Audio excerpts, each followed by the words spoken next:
Stimați telespectatori, în ediția de astăzi ținem calea spre Costiceni, localitate din raionul nostru, Ulița. Acest sat este slăvit cu oameni gospodari, oameni de omenie.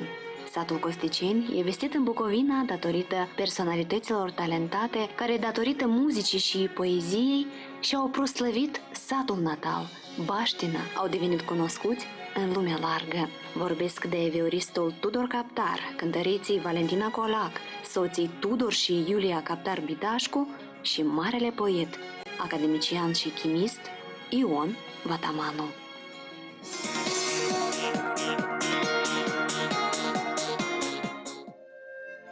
Versul, lumea poeziei, o fac să uite de grijile vieții, să le acorde timp eroilor săi. Ea este cea care scrie pentru copii și de dragul lor. Dumneiei le-a oferit micuțelor dreptul la voie bună. Despre personalitatea poetesei Zinaida Smochina Rotaru, a cărei poezioare an de rândul completează paginile ziarelor raionale și regionale, vom discuta astăzi în cadrul programului La Noi în Bucovina.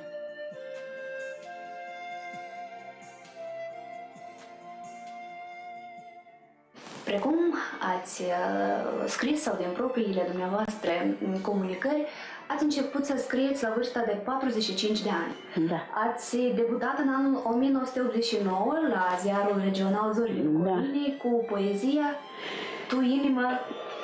Jeluie mașina în cui, jeluim în școdului, plopul ei cu vârful noi, lui nu-i pasă de plânsoare, frunzile ei sfârșitoare, nu știe de supărare.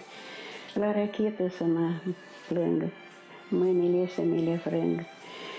La crângeie displetită și rămâne neclintită. M-am gândit ca să mă duc, crângul lui eu să mă plâng. Lui îi cântă torturele și nu duce nicio jele. Doamne, de străină, Doamne, cui să mă jelesc? Nimănui nu-i trebuiesc. De străină ce străină, vântul în urma mea suspină. Cum ați caracteriza anii de activitate a dumneavoastră? De unde ați preluat acest talent? Dumnezeu este bun cu noi. El ne mângâie și ne ajută într-un mod nesimțit de noi. Am fost părăsită de soartă și am rămas să mă caut în propria mea durere. Dar a te găsi singur e foarte greu. Și Domnul de sus mi-a trimis lumina salvătoare a poeziei, care m-a scos din întunericul supărării și amărăciunii. Și am început să scriu versuri la o vârstă tomnatică, 45 de ani, și scriu în permanență și azi, și așa mă gândesc că tu avea sănătate și zile și putere și o avea și inspirație, scriu mai departe, să rămâi o urmă pe pământ. Bogăție spirituală. Da. Hrană sufletului. Da, hrană pentru suflet. Doamne Zinaida, de ce ați scris anume că soarta m-a părăsit? 2 copii am legat. Ați avut 2 copii bolnavi. Da. Asta m-a făcut pe mine să scriu. Dumnezeu s-a îndurat, mi-a dat gândul ăsta și m-a bătut de la scârbă. Și poate de ce creați pentru alți copii? Scriu că de dragul lor, doar le scriu pentru copii și de dragul lor. Eu singur n-am știut ce se petrece cu mine când am prins să-mi vină frânturi de strofe, rânduri. De la început nu le luam în seamă. Așa vă apăreau prin gând? Da, mergând, venind, lucrând, o idee mi-apărea și după dânsa venea alt rând. Și de la un timp îl pun eu pe hârtie, asta nu-i de pierdut. Care este poezia preferată? Norocul, tot am zis noroc, noroc, dar el nu este deloc. Tot am zis ce am așteptat, însă el s-a supărat. Pe la mine nu s-a oprit, nici măcar n-a îngăduit. Vezi, noroace, cum ești tu? La alți mergi, la mine nu. Vezi, noroace, cum tu ești? La mine nu te oprești. Norocele de-ați putea să-și îngrădi cărarea. Înainte să nu treci, la mine să te oprești. Asta. Foarte prima. Tot v-a dictat sufletul aceste verse. Da, da. Am o poezie dedicată fetiței mele. Păsărică, păsărea. Păsărică, păsărea, vino la fereastra mea și vestește-mi iară când e primăvară, afară viața e frumoasă, iar eu stau închis în casă și mereu sunt supărată, e toată lumea uitată, soarta mea tare e mare, eu nu pot ieși afară. Altă bucurie n-am decât să privesc prin geam, păsărică călătoare, cânti și te avânți spre soare, tu îți cânti cântecul tău, eu îmi plâng năcazul meu. E asta. Poezie dedicate fetei. Cum se Fete. numește, fac? Tania, Tatiana, da. Vinul la fereastra mea. Și a început cu, să spun, despre soartă. A scris despre viața mea. Vă împărtășiți gândurile cu foaie de hârtie? Da, pe foaie, da. Ne-am așternut gândurile pe foaie. Câte o leacă, până am făcut un caiet de prima dată. Mai veneau vecinii la noi, mai citeam, mai erau mai lungi, mai scurti rândurile. Așa că de la început. De probă. De probă. Nu știam cu cine să mă consult, imediat cu doamna nu-i spunem. Când am povestit și am citit acolo, dar tu de când mai scrii poezii? Vorbiți de caietul acela care vă împărtășea, știu eu, și orele de cusătorie. Da, și demnul și soțul spune, eu umblam, zic că trebuie să le dăm la chitară undeva. Dar soțul spune, ce mai îmbli cu asta, este mai râd lumea la niște, știu găsit nevastă, hei, femeie, hei, știu găsit, să-i râd lumea. Nu ne mai râd nimeni. S-a născut Zinaida Smochina Rotaru la 28 martie anul 1941 în localitatea Costiceni, situată pe malul stâng al bătrânului Prut, într-o familie în care cu siguranță munca a prevalat, fiind unica sursă de supraviețuire. Așadar, dragostea față de carte pe care Doamna o poartă în inimă a fost un dar de la Dumnezeu, precum mărturisește însăși dumneaei. Era vara într-un timp și eu la tamanul era acasă, m-am dus la dânsul și m-am adresat. El a arătat lucrări? Da, el spune, zice, eu n-am timp, mă duc, zice, las-mi caietul aici și vine peste o zi, două la mine. Și că eu cu mama lui trăiam linișoară, ne împacăm. Și mă duc eu, când mă duc, el zice, v-am analizat poeziile, sunt bune, asta e un dar de la Dumnezeu și noi nu trebuie să-l transmitem înainte. Dăruiți-l lumii, da, să-l dăm înainte, nu trebuie ascuns, asta nu se ascunde. Dar eu îi spun, zic, știi cine ta, sunt vârstă de am, oarecum. Ce vârstă? Scrisul n-are vârstă. Deci, talentul n-are vârstă. Da. Scrieți, că de ce să scrie cu penița, nu se taie cu barbița, așa el Din școală, o frază, da. Și pe atunci caietul a rămas la dumnealui, el trăia din cu Ion Chilaru. Era redactor la gazeta Zorile Bucovinei. Așa. Dumnealui erau prieteni. El spune, zice, eu am să mă duc la Cernăuți, lăsați caietul, că eu mă duc singur, vă duc caietul la redacție. Și atunci, în timpul ceala, nu știu ce, tot s-a întâmplat ceva, că se închideau totuși drumurile pe timpul ceala, prin anii 89. Și nu l-a găsit pe Chilaru, a venit înapoi. Și mi-a spus așa, zice, mi-a dat caietul, zice că vă-ți duci la Zorile, vă duceți. Și nu lăsați. M-am gândit, dacă eu sunt verișor cu Grigoraș, el vine la mama în sat, pe eu nu-i da caietul. Domnul Grigoraș și el ne-a dus caietul la... Și de atunci scriu în permanență și țin legătură cu Zorile Bucovinei, am rubrica Voi bun la cei mici. Așa. Da, și... Le transmiteți materialele și vă bucurați apoi de ele. Da, am le dam prin poștă. În prezent, Zinaida Smochina Rotaru le este recunoscătoare redactorilor ziarelor Cuvântul Adevărului și Zorile Bucovinei, grație doamnei Felicia Toma, care de fiecare dată îi publică poezioarele în săptămânalul Zorile Bucovinei. Astfel, poetesa de la Costiceni își bucură de fiecare dată micii cititori. Dumitru Covalciuc era cu cultura. Așa. Și spune, zici, spuneți-i, Doamne, să vii că noi trebuie să știm cui scriem, și scriem, dar poate le scrie cineva, dar poate le fură de undeva. Nu erau siguri. Da, nu era sigură că poeziile sunt bune, deci dar poate ele sunt luate de undeva. Trebuie să facem cu persoana exact, să facem cunoștință. M-am dus la Zorle, m-am dus. Și ați debutat, precum ați spus, în anul 1989. Da. Doamna Zinaida, sunteți născută în anul 1941, originara acestui sat, care și pentru mine este aproape, deoarece bunica și mama, deci am copilărit practic pe cuptorul bunicii, ascultând din snoavele și basmele lui Creangă. Da. Doamna Zinaida, ați copilărit, practic, în anii de după război, da. Cum a fost să fie acea perioadă? Cum ați copilărit dumneavoastră și cum observați, poate, micuții de astăzi? Aceea copilărie din trecut și cu asta de azi e departe.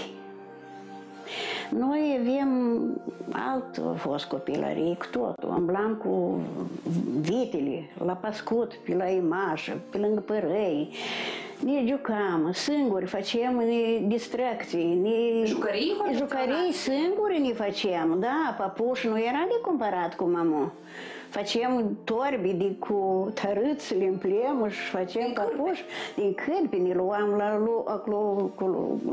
lucru ne luam și coseam, croiem, coseam la papuși rochi, poate și de atât am ieșit croitoreasă, eu nu mai știu. V-ați inspirat din copilărie? Da, și le facem și ne jucam de spitalul, de școala, care era învățători, care era elev. Da, copiii cu vacile nu merg, le rușine. De spitalul nu se joacă, de școala nu se joacă, se joacă de barul, altele au. Eu am observat, că eu am un ochi observator care văd. Și cum observați spre viitor?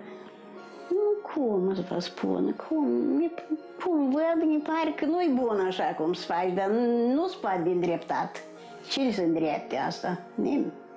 E o altă situație. Cândva, pe vremurile dumneavoastră, părinții, știu eu, munceau pe ogur sau creșteau animale. Acum părinții sunt departe de copii și ei sunt... Știi graniță, Și ei rămân din capul lor, mai mult. Mai știu un secret despre dumneavoastră. Ați devenit elevă grație vecinului dumneavoastră profesor, care v-a pus o întrebare simplă. Zinaida, vrei să devii elevă? Da, e drept. Învățători am avut aici Andrei Antonovici. Și toamnă el ne spune, vrei să mergi la școală? Da, mă duc. Dar nu eram pregătit cu carte, cu caiet, nică. Dacă eu încă trebuia 2 ani să mă duc. Dacă vrei, vin. Eu am scăt caiete, cărți, tot ce trebuie.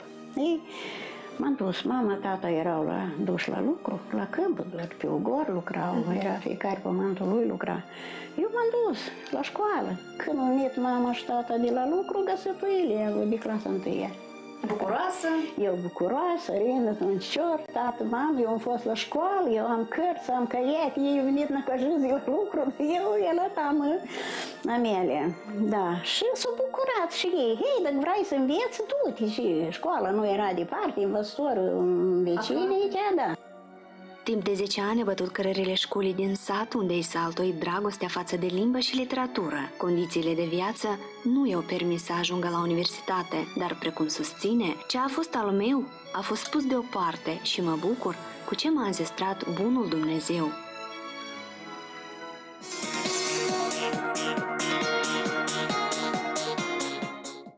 Ce înseamnă pentru dumneavoastră cartea? Eu, cum am terminat alfabetul și am prins a lega cuvintele, am și trecut pragul bibliotecii. Eu de carte nu m-am despărțit nici azi. Așa nu am o boală când n-am ceva de citit. Da. Păi din sufletul. Din suflet, da. Vreau numai decât să citesc ceva, eu din urmă, și care le-am mai citit și gheară. Nu pot. Cartea are și ea un scop. Pentru a altoi micilor cititori dragostea de anumite norme de viață și de a iubi graiul matern și de a iubi plaiul natal. Limba? Și limba noastră, da. Și neamul românesc. Și neamul. Îndrăzneala doamnei Zinaida de a scrie i-a uimit pe mulți, dar în primul rând pe soțul Nicolae Rotaru, care se îngrijora de ce o să zică lumea în sat că soția lui a început să scrie la o vârstă de 45 de ani. Însă mai târziu, dumnealui devine sponsorul cărților Zinaidei Smochino Rotaru. Ba mai mult decât atât, o susține în ceea ce face, chemând-o de multe ori să asiste la anumite scenete ale animăluțelor din ograda lor. Ele o inspiră nemijlocit de mult. Personal, de Zinaida Smochino Rotaru știu de mică, răsfoind ziarul în alt cuvântul adevărului. Permanent erau poezii, pisicuța, cățeluș, puișor, cloșca și puișorii. De unde vă inspirați? De animăluțe, de prietenii noștri mai mici? Le văd așa, eu le văd, că ceva, doar și ele tot își fac ceva. Au viața lor? Da, viața lor au. Odată o căldare s-a prăvălit pe un grad și îmbla, drag. Măi, soțul meu mă cheamă, zice, bea, eu idee aici, de-o poezie. Da, mă duc, mergi căldare, mergi. Nu, și hai că am făcut o poezie. Nu știu cum o căldare, parcă eu crescut picioare. Și porni prin o gradă, într-un marș, ca la paradă. Singură ea nu mergea. Cineva, cred că o ducea. Și știți cine era de vină? Cine? Cutcudac, doamna Găienă. Căutând mâncare, a căzut în căldare. Așa îi se roteau împreună, da? Da. Și, practic, domnul Nicolae, da? Mi-a dat inspirația, da. Eu cât cărți am făcut, nici o carte n-am văzut de cineva ajutori. Toate se măreau. Toate, și numai una, câte zi de mă cărți, toate se măreau. Dar îi spun, dacă nu aveam bani, nu facem. Dacă aveam bani, facem. Și ați susținut-o. Cum ați caracteriza-o? Cum este ca soție, ca gospodină? Tare bună. Mai bună în spate. Că fel de fel sunt, este așa fel de femei, care așa un lucru greu ceva, așa, ceva nu e jos, știi cum spun. Apoi s-am să apuc de alte, ba beau rachiu, ba fac alte trei, știi cum. Dar zi nu s-a apucat de scris, eu tare bun. Mai bun în spate. Așa le bun nu pot să fac treaba asta, așa, și scrie așa o cărți, și nu pot să fac. Mai sunt, dar mai rare. Încă chiar la noi, de din Cosceni. Mai este cum omul, cum să mai scrie omul, dar eu sunt guric. Așa? Asta e un talent. Așa, dar asta nu e, adică că vreau eu sau vreau că ea, să Dumnezeu e dat. Ce ați dorit dumneavoastră? Eu zic tare mult să trăiască viață lungă, îndelungați, să fii sănătos. În anii 60 ne-am luat 55 de ani. 55 de ani de cuplu, da, de căsnicie. Da. Dintre care ați trăit și clipe grele și clipe cu soare, să spun așa, însă, precum susțineți, este cel care este și sponsorul dumneavoastră. Da, fără de el nu fac sunteți recunoscătoare? Numai decât foarte frumos îi mulțumesc că m-a susținut și mi-a adus bucurii. Asta e cea mai mare bucurie când am văzut o carte.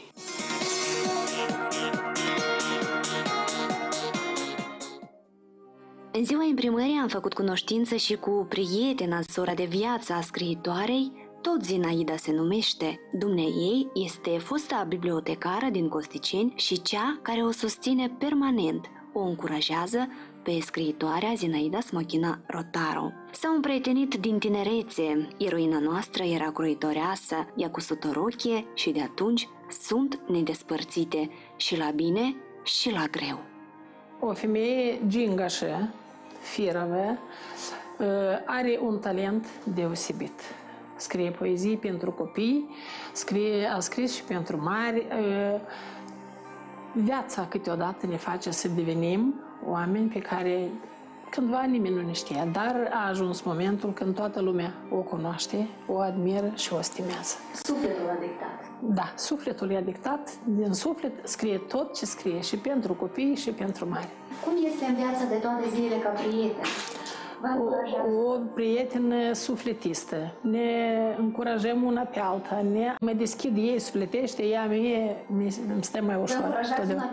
Una pe cealaltă. Numai decât viața își are probleme de ei și noi le corectăm una la alta. Ce ați dori, doamne? În primul rând, sănătate. răbdare, mulți ani înainte și mari, mari succese pe tărâmul ei literar. Să-i dea Domnul multe idei, să-și mai editeze încă multe poezii și cărți și domnului Nicolae să-i dea Domnul sănătate ca să-i fie un sponsor și un ajutor. Doamna Zinaida, în curte ne-ați întâmpinat foarte frumos cu prietena dumneavoastră, precum ne-ați spus, soră de viață. Da. Cine este doamna? Cum ne-ați caracteriza-o? Este totuși o persoană blândă, bună la suflet, ne ajută când ne trebuie ceva, ea nu te lasă la nevoie. Prietenul la nevoie se cunoaște, da, așa e după proverb, da. Și ea e săritoare la nevoie. Avem 44 de ani de când noi trăim linii. Doamne Zinaida, dar unde este colțișorul dumneavoastră? Unde creați? La această măsuță chiar? Da, aici, da. Aici, în liniște și calmitate, dumneavoastră creați? Da, eu și în casă scriu, dincolo unde stăm în săraie scriu, unde vine muza, eu... Dar unde vă păstrați cărțile dumneavoastră? Am dincolo în casă. Aveți o poliță undeva, precum se spune că o casă fără carte este precum și un trup fără suflet. E drept, da. La momentul de față sunteți autoarea a 4 cărți și 2 plachete. Așa, da. Despre ce e vorba? Asta e prima plachetă. Așa. E de culeasă de Dumitru Covalciuc, cartea Să vedem și noi cum se numește. Voi bun la cei mici. Așa. Da. Apărută în ce an? Da, și în 97. Următoarea e asta mică, te întrebi inimă ce ai, în 99. Așa. În Olgrade la bunica, în 2003. Așa. Asta în 2005, din Crângul Sufletului. Asta Dreptul la voie bună. O am și eu. Asta a apărut anul 2014. Și vreau să aud ceva despre gramoda de pe masă. Cam în 2011, mi pare că am primit-o. Gramoda se decernează Zinaida Smochina Rotar pentru contribuția la dezvoltarea identității etnice moldovenești, păstrarea tradițiilor neamului, cu prilejul anumitor evenimente, date însemnate, manifestări culturale, Zinaida Smochina Rotaru deseori este invitată la întâlniri cu cititorii săi fideli, școlarii.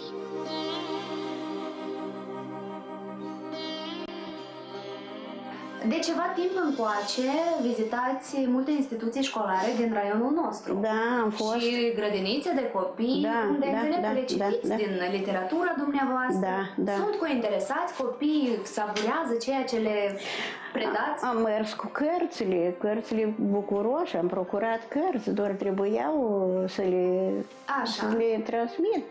Sigur. Am fost la liceu, de multe ori am vizitat liceul din Usulița. Vă sunt pe plac aceste manifestări? Numai decât, da. Și apoi am fost la grădinița din Usulița, am fost. Și la Drănița ați fost? La Drănița am fost și am fost, da, mai mult prin școli am fost. Ați fost la Rachitna, Mămăliga, Stălenești? Da, am fost la Nisfoia de 2 ori, am fost la Tarasauț de 3 ori, am fost la Vâncicăuț, am fost la școală. Cum observați tinerii elevi? Parcă disciplinați, mă ascultau, s-au bucurat de cărți. La Măliga am fost la școală, am fost de 3 ori, la Drănița am fost tare de multe ori la școală, tot invitat am fost, și cu cărți, și fără de cărți. Cum nu am avut o manifestare, m-am poftit și m-am dus. Eu dacă nu scriu o săptămână poezioară, la mine asta e o boală. Ceva nu e în regulă. Nu e în regulă. Încep a căta ideea singur de tine nu vine. Creația are anotimpuri?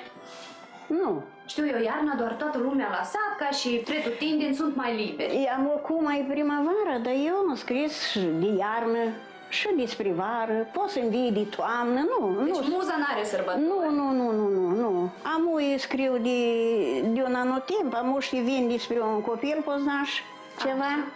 Mica sa colecție de cărți adunate de-a lungul anilor constituie cea mai mare realizare pentru Zinaida Smochina Rotaru, căci acestea sunt bogăția și hrana sufletului.